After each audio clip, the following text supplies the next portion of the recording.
प्रिय मित्रों, जय श्रीमन नारायण। आज आप सभी लोग गीता जी के 9वें अध्याय का महात्म श्रवण करेंगे।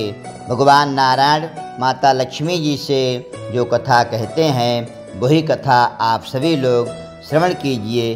गीता के महात्म को सुनने मात्र से जीव की गति हो जाती है। नारायण भगवान जी बोले कि हे लक्ष्मी, दक्षिण देश में भाव सुशर्मा नामक व्यक्ति रहता था। वो बड़ा पापी और मांस मदिरा आहारी था। जुआ खेले, चोरी करे, पर स्त्री रमण करे। एक दिन मदिरा पान से उसकी देह छूटी, वो मर करके प्रेत हुआ। एक बड़े वृक्ष पर रहे। एक ब्राह्मण भी उस नगर में रहता था, जिनको भिक्षा मांग करके स्त्री को लाकर देवे। उसकी स्त्री बड़ी ही कलहनी थी। समय पा करके उन दोनों ने भी प्राण त्यागे। वो दोनों मर करके प्रेत हुए और वे भी उसी वृक्ष पर आकर के रहे जहाँ प्रेत रहता था। वहाँ रहते रहते कुछ काल व्यतीत हुआ। एक दिन उसकी पिशाचिनी ने कहा, पुरुष पिशाच, तुमको कुछ पहले जन्म की खबर है? तब पिशाच ने कहा, खबर है, मैं पिछले जन्म में ब्राह्मण था।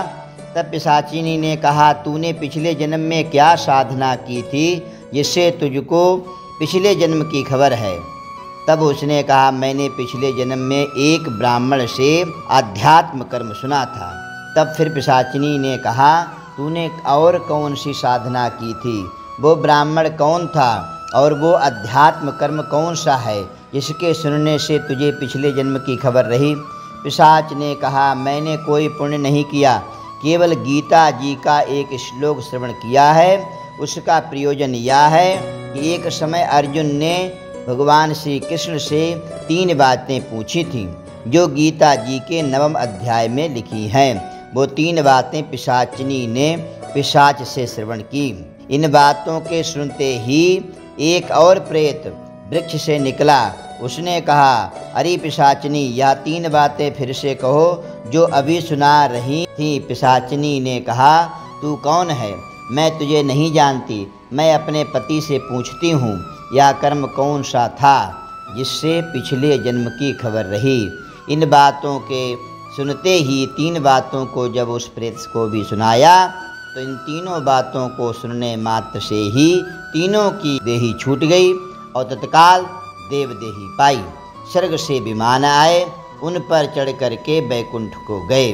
अर्थात गीता जी का इतना महात्म है, एक श्लोक सुनने मात्र से ही प्रेत की देही छूट करके शाश्वत बैकुंठ धाम के लिए चला गया। भगवान नारायण ने कहा, हे लक्ष्मी जी, यह गीता जी के 9वें अध्याय का महात्म्य मैंने आपके लिए श्रवण कराया।